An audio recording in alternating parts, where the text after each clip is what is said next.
स्थापकाय च धर्मस्य सर्वधर्मस्वरूपिणे अवतारवरिष्ठाय Ramakrishnaaya te namaha.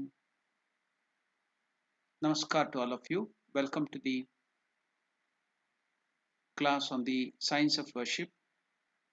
Last class there was some sudden disruption.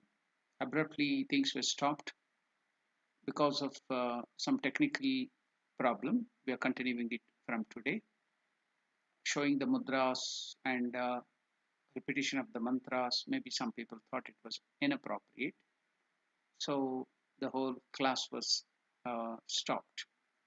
Never mind, afterwards we showed it was the mantras, it was the puja vidhanam, the science of worship.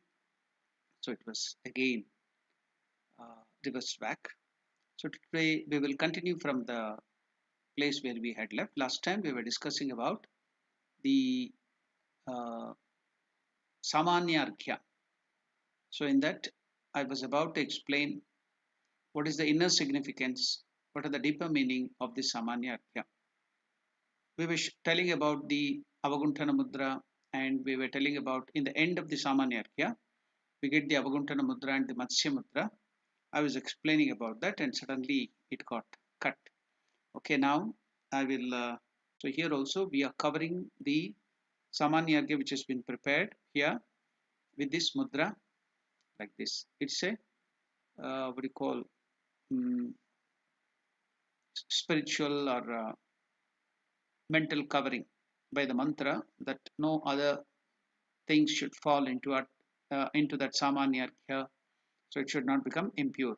So we discussed about that. Then Dhenu Mudra, I showed you how to put the Dhenu Mudra, and I explained about that too, showed the picture of Dhenu Mudra. So the easy posture, this is, I explained to you in the last time too, the Dhenu Mudra. Then we were into then while we are telling the Dhenu Mudra, which is used to make the water, which is used for puja, convert it, transform it into Amrita, nectar, Amrutikaran Mudra. It's also called, another name for that mudra is Amrutikaran Mudra. Then the Bija mantra which we have to repeat at that time is VAM. VAM, VAM. I had given the details in the last class.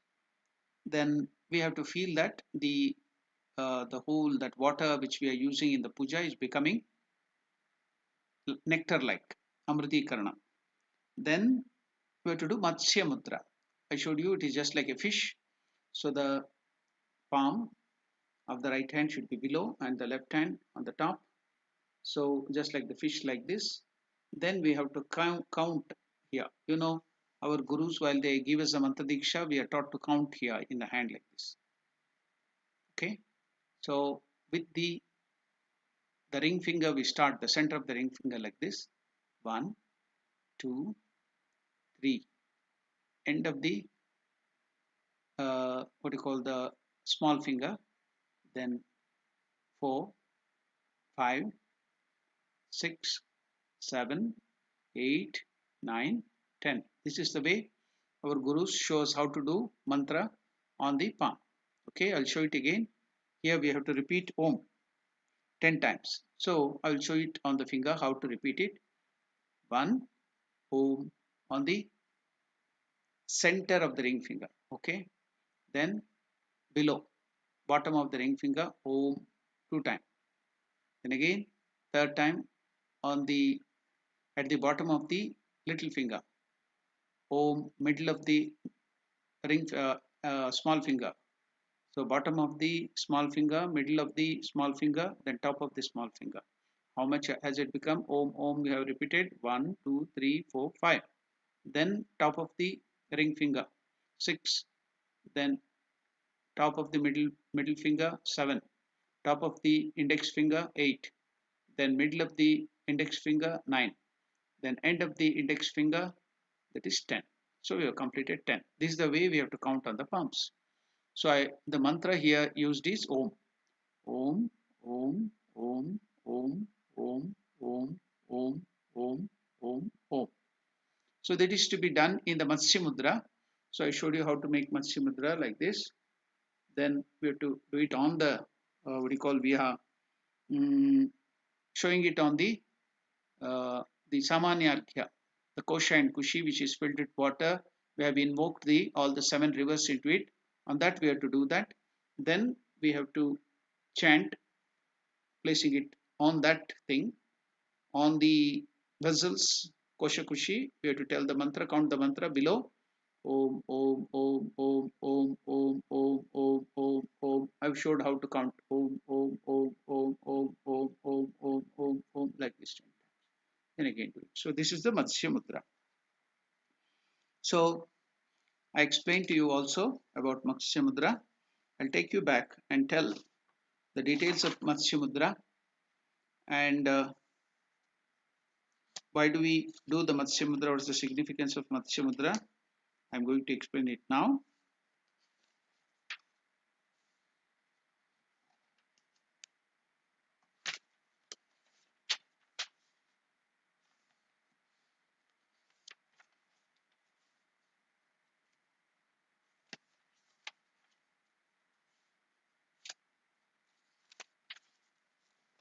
So Matsya Mudra, I'm explaining about Matsya Mudra. Placing the left palm over the back of the inverted right hand, move the thumbs like the fins of the swimming fish, keeping the other fingers stretched straight. This mudra is used mainly for the purpose of doing japa. Just now I explained it to you how to do the japa of Om, and some other places we are asked to do different bija mantras or mantras, so that has to be done accordingly. This mudra is used mainly for the purpose of doing japa of some specific mantras during puja, keeping count on the fingers of the right hand. At this time, the right hand should be kept covered, which is what this mudra essentially accomplishes. So that is Matsya Mudra. I gave you a brief description of Matsya Mudra.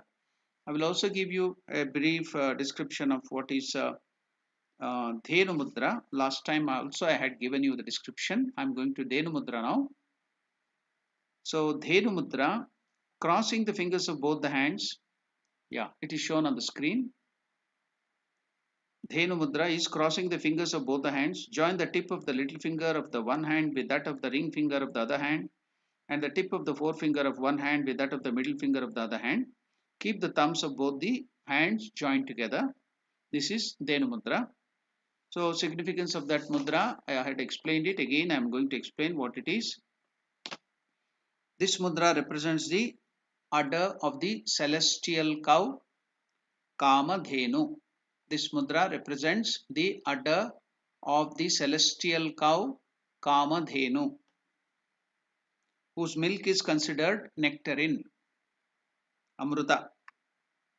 By showing this mudra, the worshipper makes the item of worship, that is offerings, whatever we show this mudra upon, becomes nectarine. Hence, this mudra is also called Amriti Karana Mudra. Whatever thing or substance on which you show this mudra, repeating that Varuna Bija Mantra or Amriti Karana Bija Mantra Vam, you will be, it is given there underneath that mudra, there the Bija Mantra Vam is written in English. So repeating that Bija Mantra, single syllabled mantra is called Bija Mantra, seed syllable.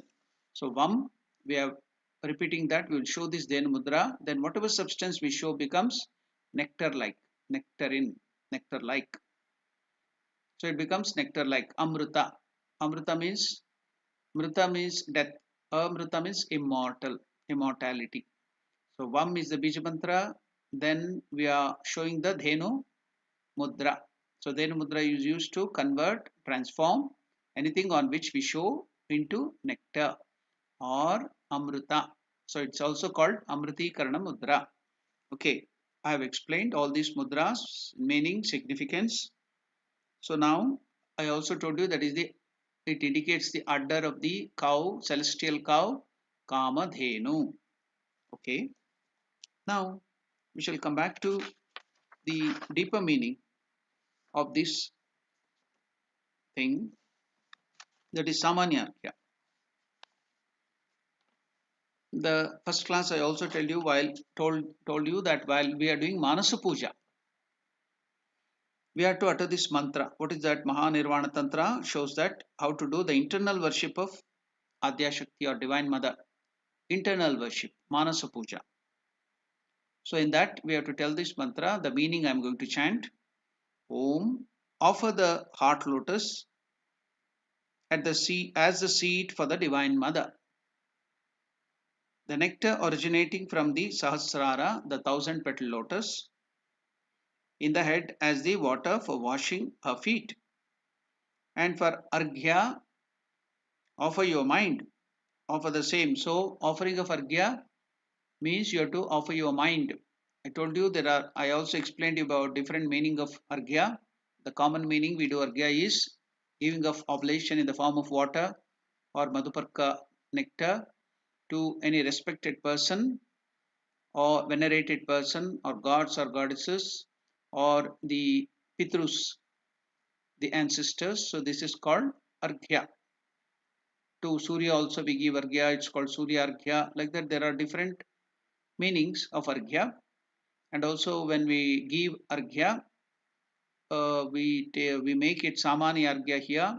That is the general Arghya, and pour that water at the feet of the Lord or to the hand or to wash the mouth, all those things. So from the Samani Arghya. And before puja in our Ramakrishna Ashrama tradition, we place the bilva leaf. I told you how to prepare arghya, another type of arghya, that is the bilva leaf on which we apply sandal paste, both red and white. Then we put the akshata, the rice, on it. Then we put the durva grass, which has 3 foliate on it. Then we keep flower, multi-petal flower, hibiscus or aparajita or anything, multi-petal flower. Then the whole thing, that the bilva leaf with the sandal paste applied, red and white, then akshata placed on it on all the 3 leaf, then the durva grass on it, then the hibiscus. The whole thing represents our mind. So offering this arghya at the feet of the Lord, touching it at different places, different bodies, different limbs of the deity, and then placing it at the feet. That means we are offering our mind. This arghya is indicative of our mind. It represents our mind. That means before doing puja or at the time of puja, we are indicating that we are offering everything to you. We are totally surrendering at your feet, O Lord. So that indicates that while doing puja or all the time when we are thinking of God, we should give all the whole mind to God. That is the indication. So now here in the Samanya Arghya, we told that in the Manasa Puja it is told the inner meaning can be seen there. Offering the heart lotus as the seat for the Divine Mother, asana for her to sit. What is to be offered? Our heart lotus. Externally we keep some asana, or externally we put some shivalinga, or below that we even sometimes give asana to sit. Those are all the things that internally, the internal significance of giving the asana is you have to give the heart lotus as the seat. Okay, then the nectar amrita originating from the Sahasrara chakra. I explained to you about the Sushumna Nadi, the backbone. There are 2 nerves on the left side, Ida and Pingala on the right side. Then in the center we have a hollow canal that is called Sushumna Nadi, empty canal, hollow canal, like a pipe. So now the topmost point of that is the end of the head here, where we have the shika. Generally we have the stuffed affair shika. Brahmacharis will have it, or the Brahmana priest will be having it. So that is called, the place is called Sahasrara. That is the last topmost chakra, where for an ordinary human being who has not realized God, there will be a lotus drooping down like this, the 1000 petal lotus. That is the seat of Guru and Paramatma, Ishvara. So the Lord, highest Lord, Parabrahma, that is, or Shiva or Guru, that is the place. So then coming down a little, we place this tilaka, or we place this vermilion or sandal paste here. I am putting it here in between the eyebrows. That is the Agna chakra, exactly behind in the column, that Sushumna column, behind this eyebrows. That place is called Agna chakra. two petal lotus will be there. So that is called Agna Chakra. Then below, exactly at the throat here, behind going to that Sushumna canal, there exactly at that point, there will be the Vishuddha Chakra. Then coming to the heart region here below, one this thing from here to here, that is the heart chakra. That is the Anahata Chakra. So Anahata Chakra is a place where the Atman, our Jivatman resides. So we also meditate generally at that place. So this lotus is to be given as a seat or asana for the Lord to reside in the puja. So now we'll go to the bottommost, that backbone, that is the Sushumna canal. The bottommost thing is similar, that bone is similar, or that the last one, Muladhara Chakra, is triangular in shape. That's why it's called Mula Shringata. If you ask even medical doctors, they will tell the backbone is similar to the shape of a triangle. So it's called Mula Shringata. Shringata means triangle in Sanskrit. So it is triangular in shape.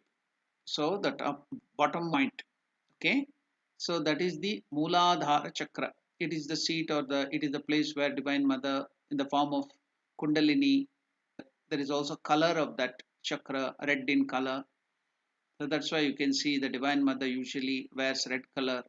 And also that is the place for Ganesha. Muladhara Chakra is also a place of Ganesha where Divine Mother resides. She too will be there. That's why you may note that Ganesha also likes red color. Rakta Chandana Chachitam, Rakta Vastranu Liptangam, Rakta Gandhai Supujitam. So in Ganesha Tarvishesha, we can see Ganesha is worshipped with red sandal paste, with red flowers, and he has red cloth.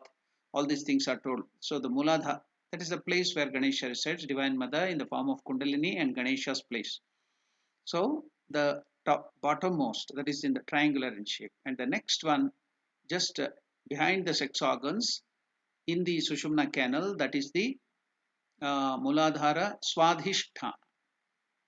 So above that chakra is the exactly behind our navel.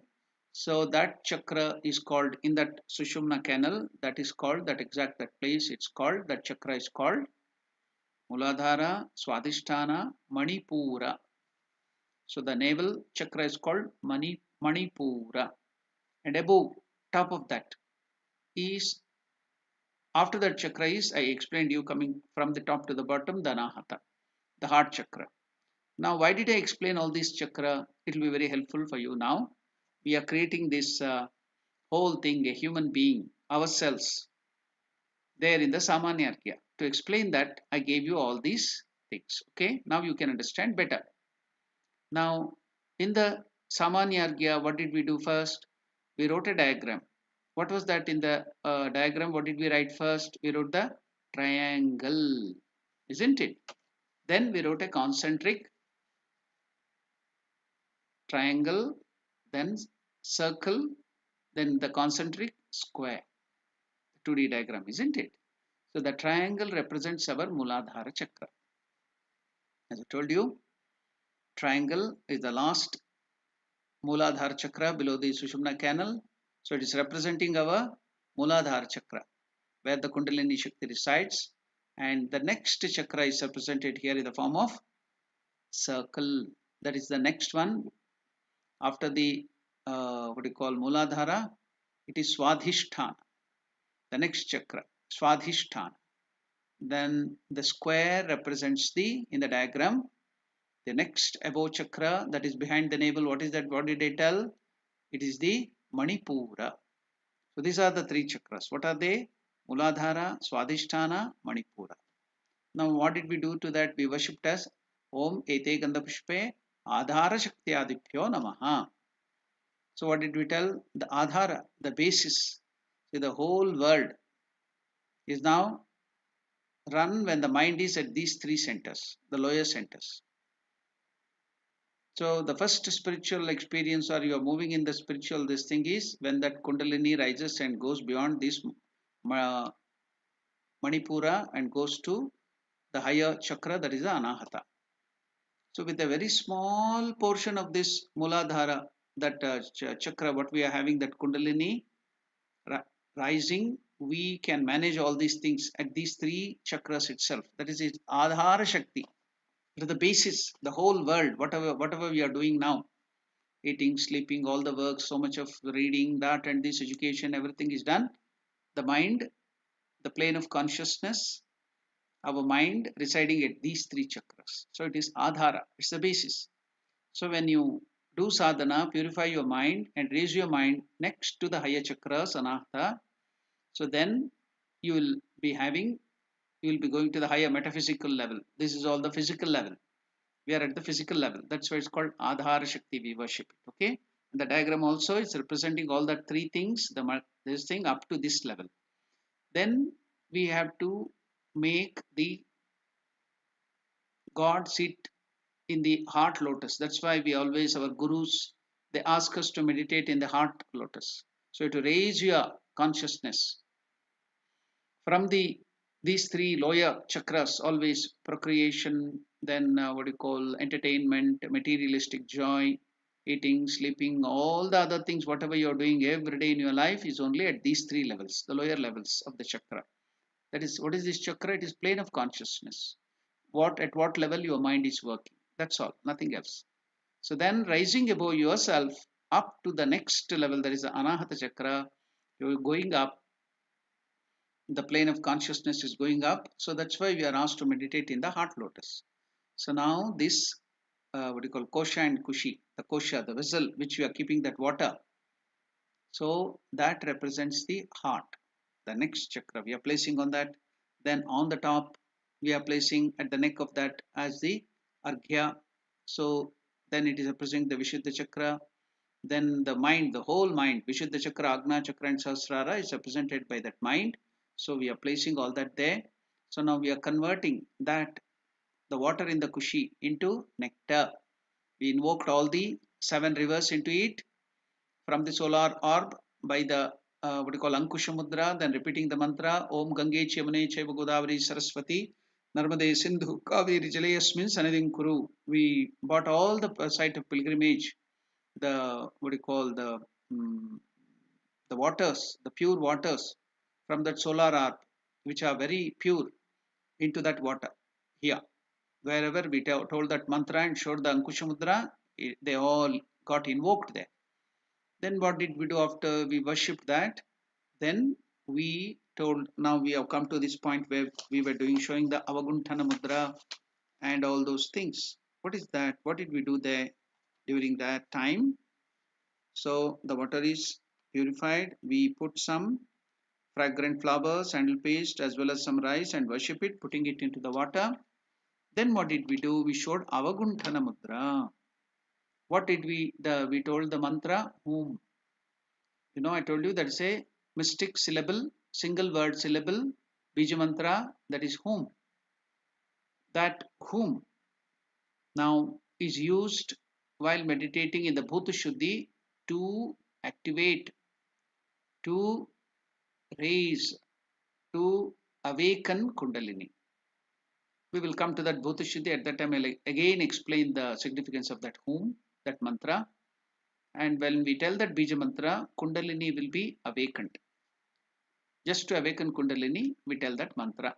In Bhuta Shuddhi, it is used whom. So now we did the Avaguntana Mudra, and I told what is the meaning of Avaguntana Mudra. You are covering the whole thing with that wheel so that nothing will fall into it, no vikna or obstacles will fall into it or come to that. Isn't it? So it's a spiritual covering, it's a mental covering. But what is the significance? I told you it is used while we are covering the wheel on the head. The mothers in our olden days used to cover the head. Even today, those mothers who are wearing it will do it while they are opening it and covering it. So what is the significance of this Avagantana Mudra? It is to transform. You are either covering the wheel of knowledge, or it is uncovering of the wheel of ignorance. So what is that? You are covering the wheel of knowledge. Now we are considering this water, transforming this water into Amrita. It is not now ordinary water. By doing Dhenu Mudra and telling the Bija Mantra Vam, Varuna Bija Mantra and other things, You are transforming that water into amrita, nectar. It becomes nectar. So this wheel of knowledge is covered, okay, by this Avaguntana Mudra, by telling whom? By activating or by awakening Kundalini. You are now feeling that this water is not ordinary H2O molecule of water. It is all the sacred rivers have assembled there. Then you are invoking nectar, Amrita. It has become Amrita, deathless, immortal. What is Amrita? Atma, Guru Atman. So now that Amrita nectar by Dhenu Mudra and then covering it with Matsya Mudra. So now we are also removing the wheel of ignorance that this is ordinary water, matter. But we are considering that as Atma Swarupa, Amrita, nectar like. So that is the significance in doing all these mudras. Okay, now we are, while doing the mudras, while thinking of the meaning of the mudras, now our mind will start thinking this not as an ordinary water. Here afterwards, while doing puja, we should consider all this water which we are using here is not ordinary H2O or molecule of water, but it is nectar, amrita. That's why these mantras are used for our mind to feel so intensely. You get so much of faith, you get conviction. So now you came to know what is the significance of mudra and doing all these things. The whole Samanyargya, you are recreating yourself here because we have to give the nectar of the Sahasrara. So you are recreating yourself. So the heart, in the heart, the nectar, Atman or the Amrita which is collected in the heart lotus, you are taking that and giving. So you are recreating all the chakras in the Samanyargya. I told you the triangle, the square, the circle, all this represents our the lower chakras. Then we are creating our heart chakra, anahata. Then through the arghya and other things, we are creating the whole man in a simple way. That's why it's called samanya arghya. While we are offering water and other thing, it is not ordinary water. What is the water we are using here? It is amrita. It is nectar which is in the Sahasrara chakra, which we have to offer everything. I repeated you about the Manasa Puja, internal puja, and I explained what is the meaning, internal meaning. Okay? For meditation, that will be very, very useful. And here, even while doing external worship, with all the dravya, with all the articles, you have to feel that your mind should gradually feel that. That is very important. Bhavana. Yat bhavam tad bhavati. Your feeling is very, very important. So that is the aspect of Samanyargya. I think you have got some inkling about what is Samanyargya. So now we'll go forward to the next step. Is the next step. What is the next step? Dvara Puja. How can you say I'm taking you from step by step. The first one is what you call the mantra. We told the Achamana, then Samanyargya Sthapana. Then the next step is Dvara Puja. You can note it down step by step. Step 1, step 2, step 3, like that. You can, if when you are writing the notes, you can write it down. Now we are going to the next step, that is Dvara Puja. What is Dvara? So in English, it is translated as Dvara Puja. As it is given on the screen. You can see the next step also is given. You can note them. You can write it down too if possible, or else you can photograph that, or you can record it, whatever. So the next step is Dvara Puja. After Samanyargya Sthapana, that step, the next step is Dvara Puja. The meaning of this is Dvara means door, or what do you call the entrance. So English meaning translation of Dvara Puja is worship of the deities of the door. Worship, it is given on the screen, worship of the deities of the door. That is the meaning of Dvara Puja or Dvara Devata Puja. It can be told either way, Dvara Devata Puja or Dvara Puja. Meaning is the same, worship of the deities of the door. So it is all given, you can copy it down or you can photograph it, whatever you do. I am now going to explain what is that Dvara Puja. Okay, what has to be done, how to worship the deities of the door. Yeah, so whenever you want to go to the place of worship, whenever you are going into the temple, so there will be a door and there will be doorkeepers, and here in the temple or in the puja room or the shrine room where we are going to do the worship, so it will be guarded by deities, so worshipping that deities. So wherever you are worshipping, even the door, the place, the entrance, you are divinizing it. That means You are converting, purifying everything. You are creating divinity in that place. Earlier it was just ordinary door. When we are doing this worship of that door, now you are divinizing it. You are deifying it.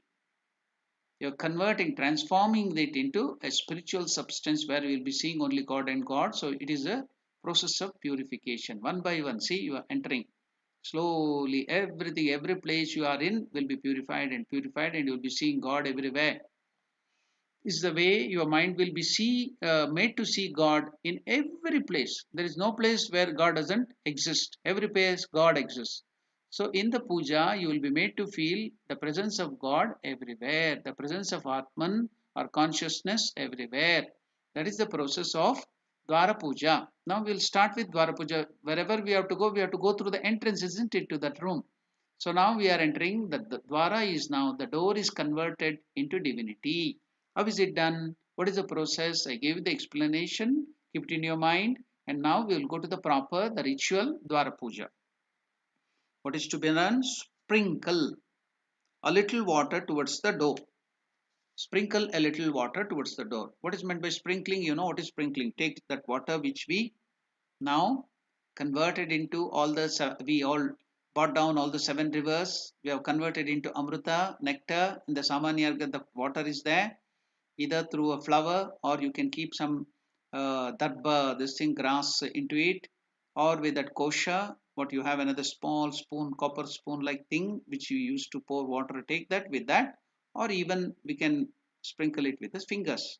But this dwara, it may be a little far off, so you can take that darba grass or that spoon and throw very respectfully, reverentially, that water towards the door, wherever door it might be. In different places, the door may be a different direction. Wherever the door is, you throw towards that door. Okay. What is to be done? What is sprinkle here and hereafter? Whenever sprinkling of water, here afterwards, you have to note that whenever they tell sprinkling of water is mentioned, it is always from the purified water contained in the kosha. I explained about that. By means of either vilva, if you have a vilva leaf there, or if you have a darba grass or a few blades of kusha grass fastened together by a red thread, which is to be kept immersed in the water.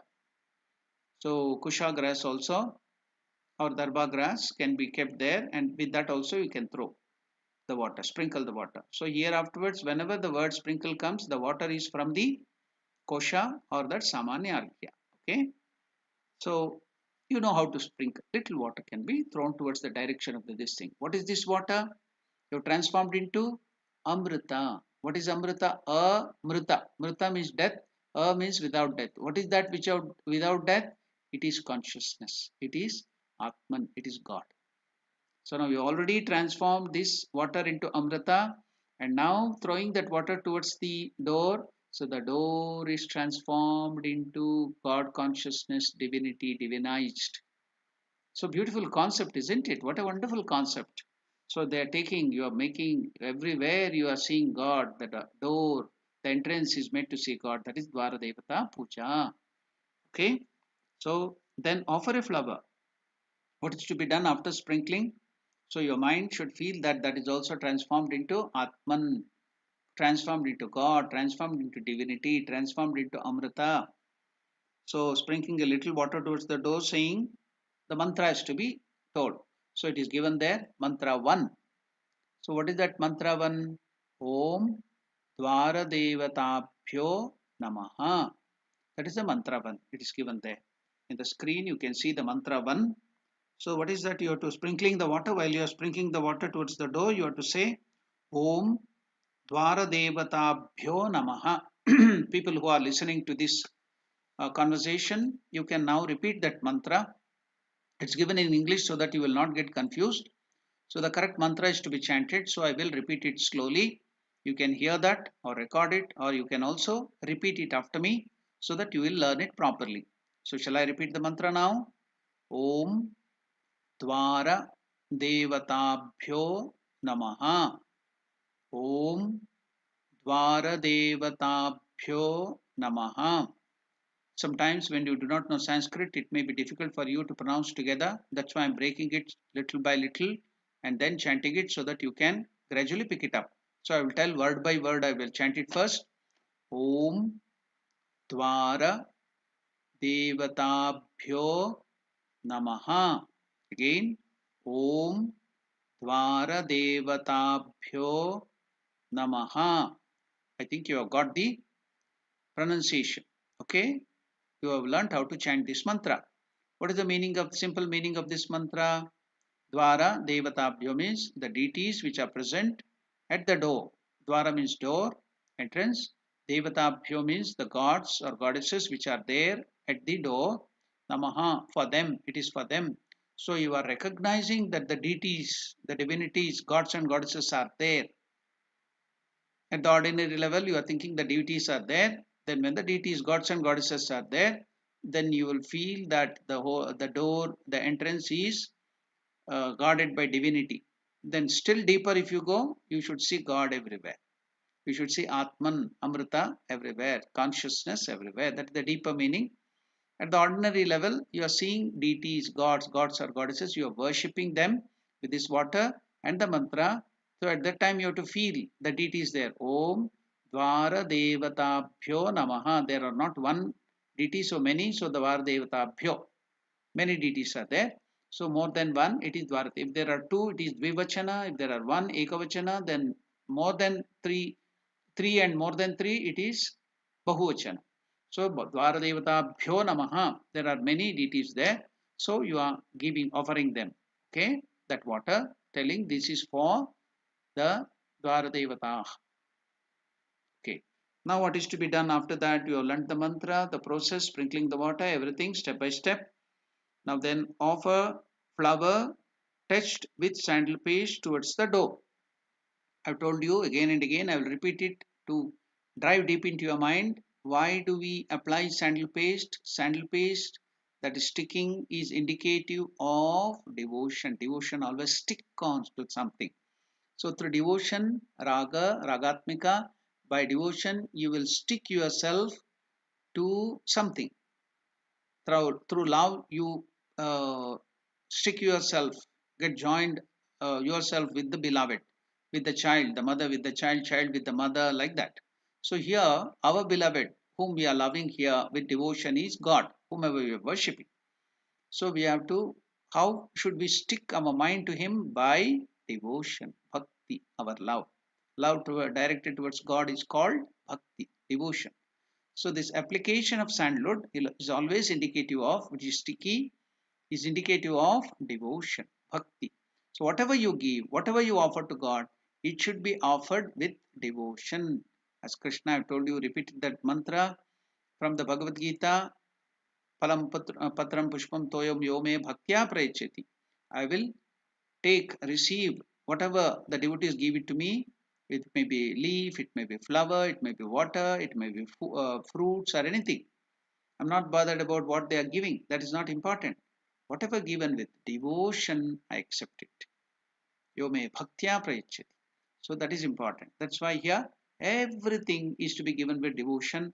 That's why all the things are applied with sandal paste. So if the mantra with all the things, the what do you call that term called Sachandana will be used. Sachandana means with sandal paste. That means with devotion, with bhakti.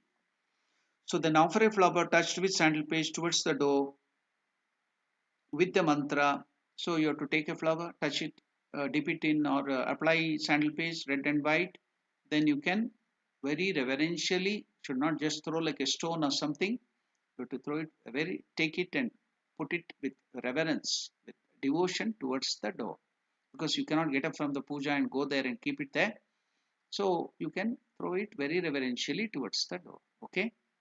Here afterwards you have to note, when we are giving flower to the gods and goddesses, we have seen the priests and other people doing puja in a very rough way. It should be done very softly with great devotion. They'll be throwing it to the deity. It will hurt. So you should be very, very careful. I have seen while I was going to inaugurate one temple, I was taken as a sadhu sannyasin. That was long, long back to one temple. At that time, they were throwing flowers at me. So when I was coming, the children there, the young children, the fallen flowers they would take, and it was a game for them. They used to throw that flower aiming at my head or something. It would hurt me. So if that was the case, maybe God showed that to me to make me understand that while you are giving flower, you have to give it softness with God, tenderness. It should not be throwing the flower at the deity. You should be offering it very, maybe God knew that I'll be taking this puja class, I'll be teaching, and at the time I have to tell the devotees. That's why He made me that boys throw flowers. The what do you call that? What is it called? Ganda fool or chandu? What is it called? Mm, in English, marigold flowers. So they used to aim and throw at me. So it would hurt me a little. Likewise, while offering to God, we should give that with lot of devotion, soft way, tender way. That is to be noted. Okay. So don't throw and forcefully do that in a rough way. It is puja is all you have to be very tender with devotion and with love. You have to give it. Okay. Then offer the flower touch with sandal piece towards the door with the mantra. What is the mantra? It is given there. Mantra 2. I have given there just like first one, mantra 1, then mantra 2. So what is that? But in that mantra 2, you can read it there. It is there in English. I am now, because it's in Sanskrit, you cannot understand. Many of you will not understand Sanskrit. I have given the English term there. Now I will repeat the mantra. What is the mantra? Om ete gandha pushpe dvaradevatabhyo namaha. I will repeat it again. Please repeat it after me. Om ete gandha pushpe dvaradevatabhyo namaha. Ete means this. The two things are there. What is the two things here? Dvivachana. Ete pushpe. That is all dvivachana. Two things are there. If two things are there, then you will use dvivachana in Sanskrit language. So now what are the two things? Gandha and pushpa. Sandal paste and flower. There are two things. That's why we are using dvivachana. So if it is only one gandha, then it will be ekavachana. If there are three or so many other things, then it is bahuvachana. So now there are only two things, flower and sandal paste. So ete, these two, gandha and pushpa, dvaradevatabhyo namaha. I am offering that to the deities of the door, Dvara Devatas, I am offering. That is the meaning. I have told the meaning, I have told the pronunciation of the mantra, and what is to be done. Take that flower, smear or dip it in sandal paste, both red and white, and that very gently throw towards the door to worship the deities at the door. I will again repeat that mantra. Please repeat it after me. Om Ete Gandha Pushpe Dvara Devatabhyo Namaha. So how it is to be chanted fast? I did it slow. Now Om Ete Gandha Pushpe Dvara Devatabhyo Namaha. Did you repeat it? Okay. We'll go to the next thing. Offer a flower touch with sandal paste towards the southwest corner. Southwest corner. See, we have given, that's why the direction on the screen, you can see the direction. Southwest corner is called in Sanskrit, southwest corner is called Nairutya Kona. Nairutya. The direction, the name of the direction is Nairutya. Southwest corner, Nairutya Konaha. So I have indicated that, and all the other direction we have given, we shall have a look at that. The north is called Uttara Kona. South is called Dakshina. Dakshina Kona. Kona means direction. Corner or direction. So south is Dakshina, north is Uttara, then east where the sun rises is Purva, then where the sun sets, that is the west, is called Paschima. You can repeat that after me. North where the Himalayas or Shiva Kailas Parvata lives, that is the north or north pole, it's called Uttara. North direction is called Uttara. Did you repeat it? Then the south direction in Sanskrit it is called Dakshina. See, now together you are learning Sanskrit too. The Sanskrit terminologies you can repeat it. Uttara is north, Dakshina is south. Then the sun rises in the east, that is Purva. Then sun sets in the west, that is west. Paschima, Purva, Paschima, Uttara, Dakshina. The direction are there. In between these directions, there are some more directions that is also written there. between north and east northeast. It is called Ishanya Kona. It is written there in English, and also the Sanskrit term is also given there. You can note it or you can write it down. Then between east and south, you can see there is one more direction, Kona, that is southeast. There will be some deities guarding that direction. So Agneya, that is the direction of the Agni god, fire god, Agni. So it's called Agneya. Southeast corner is called Agneya. The south, Dakshina, where the god of death, who is Yama, who resides, that is Dakshina. Then west south corner, you can see southwest is, that is Nairutya, where we have to now throw the flowers towards. What for? I will tell you. But first we will note those directions. Then another direction is left over in between west and north. That's called northwest. So what is the term for northwest in Sanskrit? It is Vayavya, Vayu, god Vayu. That's the direction of the Vayu god.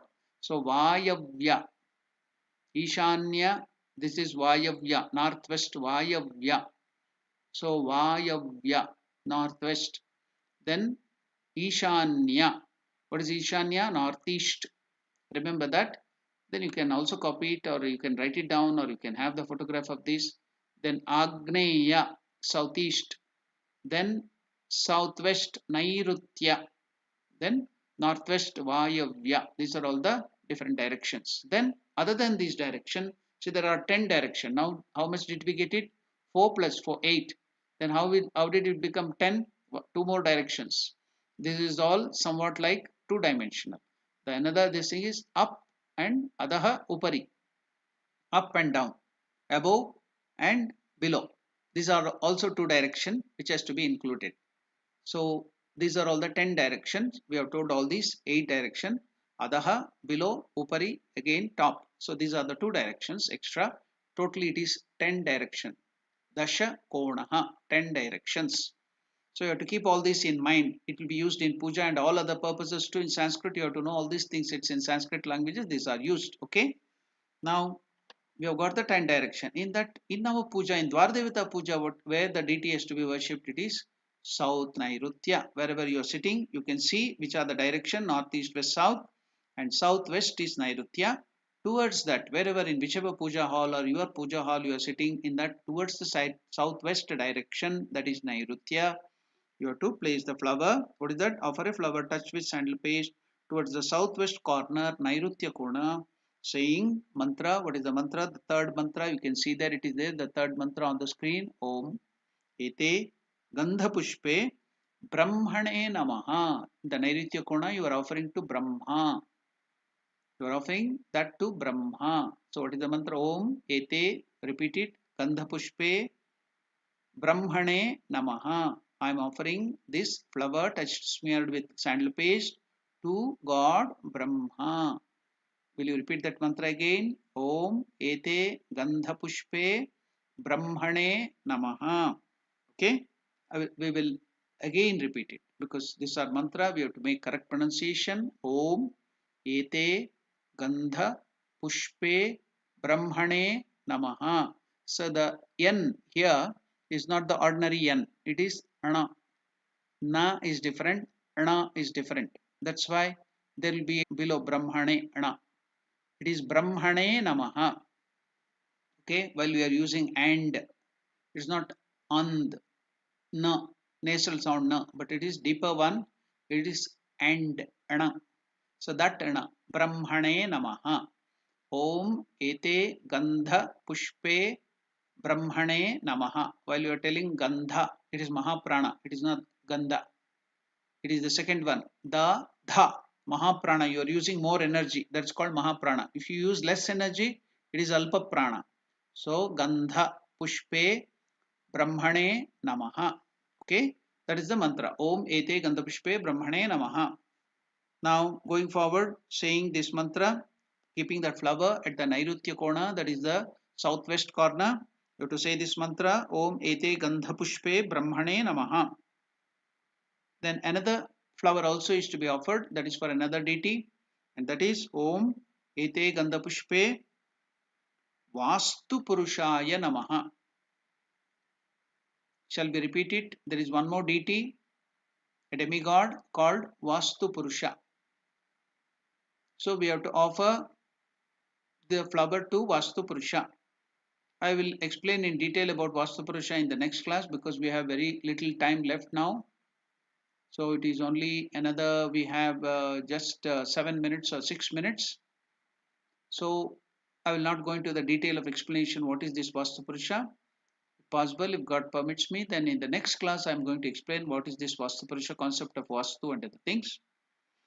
Now we'll just offer the flower. What is that saying? Om Ete Gandha Pushpe Vastu Purushaya Namaha. Will you please repeat it after me? I am telling the mantra. That is the fourth mantra. Om Ete. These two, that is the flower and the sandal paste. Gandha Pushpe. Om Ete Gandha Pushpe Vastu Purushaya Namaha. Om Ete Gandha Pushpe Vastu Purushaya Namaha. Vastu Purushaya Namaha. To Vastu Purusha I am offering what? Gandha and Pushpa. Om Ete Gandha Pushpe Vastu Purushaya Namaha.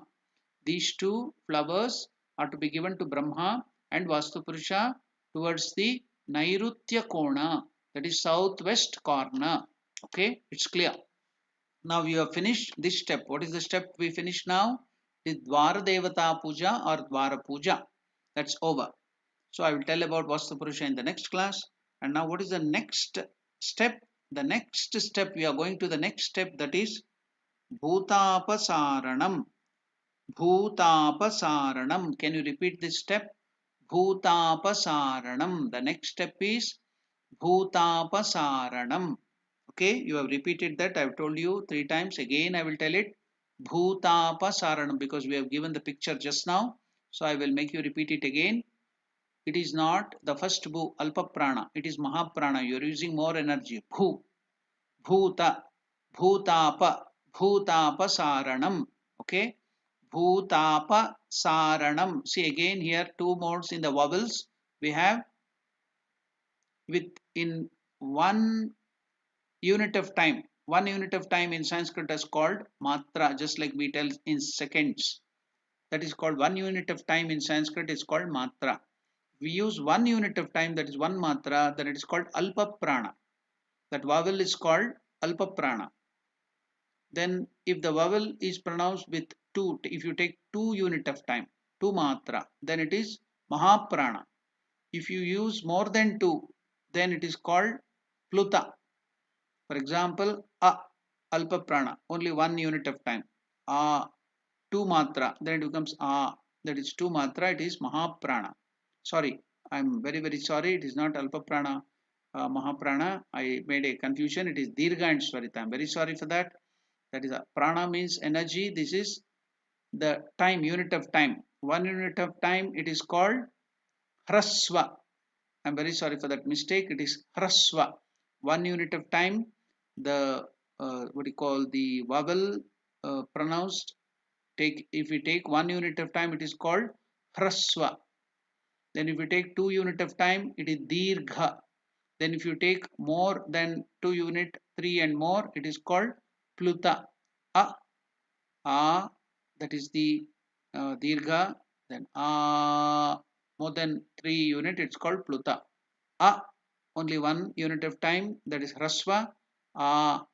2 unit of time, it is dirgha. Then if you take more unit of time, it is that is pluta.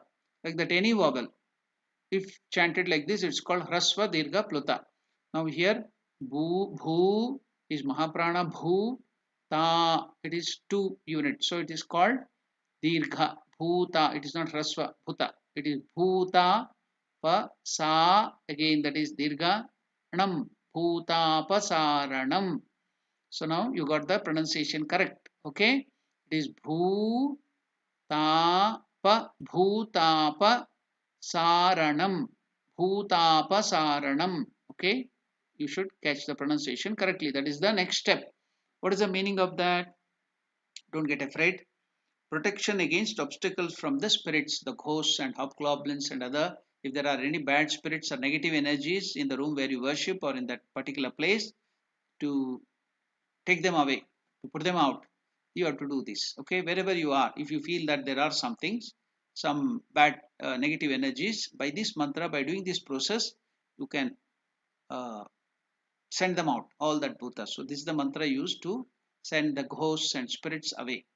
So you can use it in your house or wherever place you want to purify and take away the bad energies, the negative energies. You can use this mantra. If you do that, they go away. What is that? It's called bhuta apasaranam. So bhuta has many meanings. The first meaning, generally it is used as elements. Agni, Vayu, then what do you call Akasha, Akashad Vayu, Vayu, Agni, Agni, Apaha, Apah, Prithvi. So Agni, Vayu, Apaha, that this thing, everything, this Akasha, Vayu, Apaha, water, then Prithvi, the earth.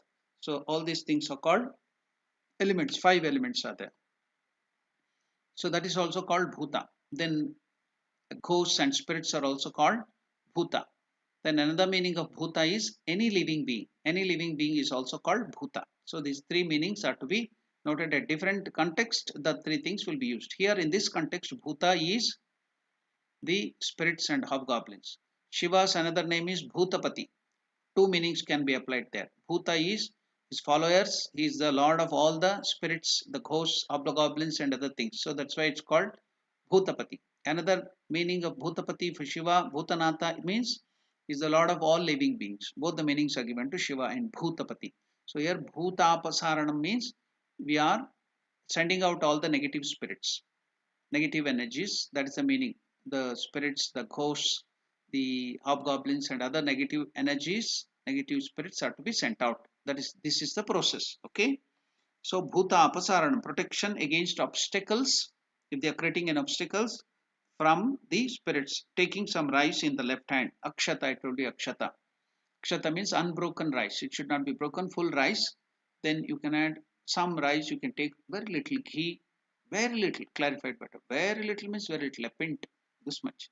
Then mix that with the rice. Then you can put turmeric or you can put vermilion. So then mix it up. So it becomes akshata. It may be golden in color or red in color, or some people may not use any this turmeric or ghee or anything. Just washed rice, wet rice will be used. That's all. Washed rice also can be used. That's also used as akshata. Either of the thing can be done. Okay, akshata.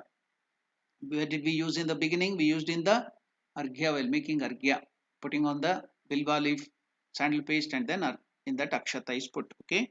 Here also we are taking akshata. How much? Taking some rice akshata in the left hand, like this. In the left hand, you take some and covering it with right. You cover it with right. So this way you cover it with right. Repeat Phat 7 times. Phat, the mantra. See, we have given that the mantra P-H-A-T, Phat. The pronunciation exactly. Sanskrit it is written as P and T, half T. So that is Phat, P-H-A-T, Phat. It's not Phat, it is Phat, P-H-A-T, Phat. That's the mantra. So what is this Phat? So the meaning of Phat is, and it is an onomatopoetic word and used mystically in uttering spells or incantations.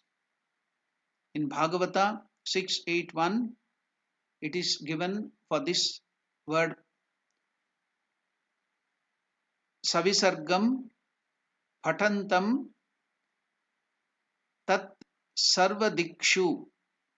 Savisargam Patantam Sarvadikshu Vinirdishet. So here it is used as mystical uttering spells or incantation in Bhagavata. The same meaning comes in Vajasaneyi Samhita in Vedas. Phat is used in the same meaning. What is that meaning? Onomatopoetic word. In also Atharva Veda also this is used Phat, and it is used in Taittiriya Aranyaka also. It is used as onomatopoetic word. It is used as a mystical syllable used in incantation. A mystical syllable used in incantation, that is Phat. Okay, you got the meaning of Phat. It is used to what you call send away something, some deeper meaning. See, it is not only used in our Vedas, it is not only used in our Tantras, it is used in some other place. What is that? The other place we are using is Phat is pronounced as a single syllable, but in Indic scripts must technically be written as two character per two half to Phat. So it's called Phat, two character in Indic scripts. There are two examples of Phat as a single character below. In Buddhistic Tantra, it is used in Buddhism too. In Buddhistic Tantra, it functions in the same way as a seed syllable, Bija Mantra. It is used as one word, Phat. But in our Indic character, it is used as two letters, Pa and two, half the Phat. So in Buddhistic Tantra, its function is the same way as the seed syllable, Bija Mantra, and is often associated with the mantras of wrathful deities. It is used as a mantra, seed mantra in the wrathful, fierce deities. Okay. So the word Phat means something like crack, not the crack or the this thing semi crack or half crack. Crack means break, removal used in the sense of removal, fire, removing it. So crack, the word Phat meaning something like crack is imported from the Vedic tradition to the Buddhistic tradition. In the Vajrasattva mantra, it is added when the mantra is used to subdue demons. In the Vajrasattva mantra in Buddhism, it has been taken from the Vedas. It is added when the mantra is used to subdue demons. This word is used to subdue demons in Buddhism. In Vajrasattva, it is used in this way. Okay, we got our Vedic meaning, we got our Buddhistic meaning, we got from the Bhagavata Purana meaning. So, okay, now we shall end our conversation with a little more in this Bhutapasaranam. So, first we have to repeat this Phat, Phat, Phat, Phat 7 times, keeping that Akshata in your hand like this, covering it with that. 7 times you can count that and tell that Phat, Phat, that is a mantra to subdue the demons. I told you all the details in that. So that Phat mantra 7 times, keeping count on the fingers of the right hand. Then scatter the rice on all the sides with Naracha Mudra. So it's given the Naracha Mudra in two direction. You can see that Naracha Mudra. Naracha Mudra, it is given there. Naracha Mudra, with that, take that thing, the whole Akshata in this way. Naracha Mudra, you throw this. So while throwing that water, throwing in all the directions, scatter the rice on all sides with Naracha Mudra. The name of the mudra is Naracha Mudra. Naracha Mudra. The mudra name it's given. The mudra is also there. Naracha Mudra. Okay, Naracha Mudra. So chanting the following mantras, ringing the bell. So you have to ring the bell. Now I will end this telling the mantra used to ring the bell and explain the meaning next time in the next class. What is the mantra used while ringing the bell? It gives you the this thing, but in our tradition they don't tell that mantra, but you should know it. What is the mantra used? That the mantra is Agamartantu Devanam. While ringing the bell, you have to chant this mantra. Agamartantu Devanam, Gamanartantu Rakshasam, Gamanartantu Rakshasam, Kurve Gantaravam Tatra, Kurve Gantaravam Tatra, Devatahvana Lanchanam, Devatahvana Lanchanam. What is the meaning? I ring this bell indicating the invocation of divinity so that virtuous and noble forces enter home or heart or the shrine, and the demoniac and evil forces will depart from without depart. So whatever the demoniac faces are there externally, they have to, and internally they have to go away. Agamartantu Devanam. Gods, it is for the invitation for the gods to come in.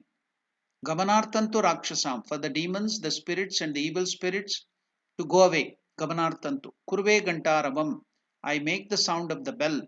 Tatra Devatahvana Lanchanam. By ringing the bell, it is Devatahvana Lanchanam.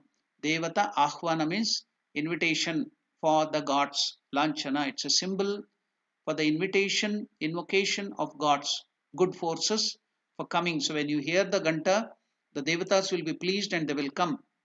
And they can't, the bad forces, negative forces, the negative energies like ghosts, spirits, and demons, they cannot bear the sound of the bell. So when they hear the bell sound, they will run away, they will go away. So that's why we ring the bell, that is a meaning. Okay, I ring this bell indicating the invocation of divinity so that virtuous and noble forces enter home and heart and the shrine, and the demoniac evil forces from without, that is externally and internally, they will depart, they will go away. That's the meaning. I've given the meaning, I've given the mantra, and we will discuss about that in the next class because we have already taken a lot of time. Thank you.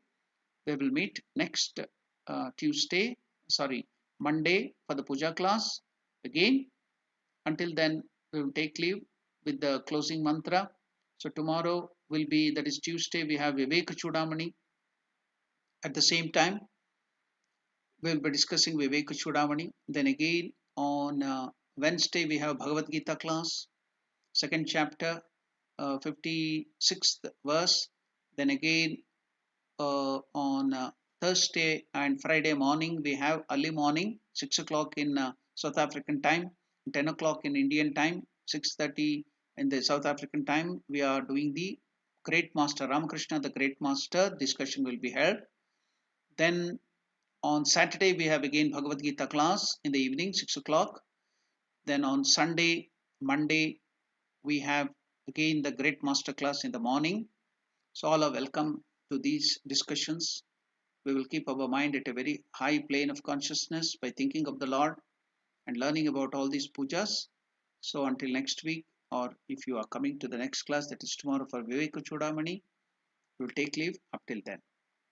Om Priyatam Pundarikakshaha Sarvayagneshwaro Harihi Tasmin Stushte Jagat Tushtam Pridite Prinitam Jagat Harihi Om Tatsat Shri Ramakrishna Arpanamastu.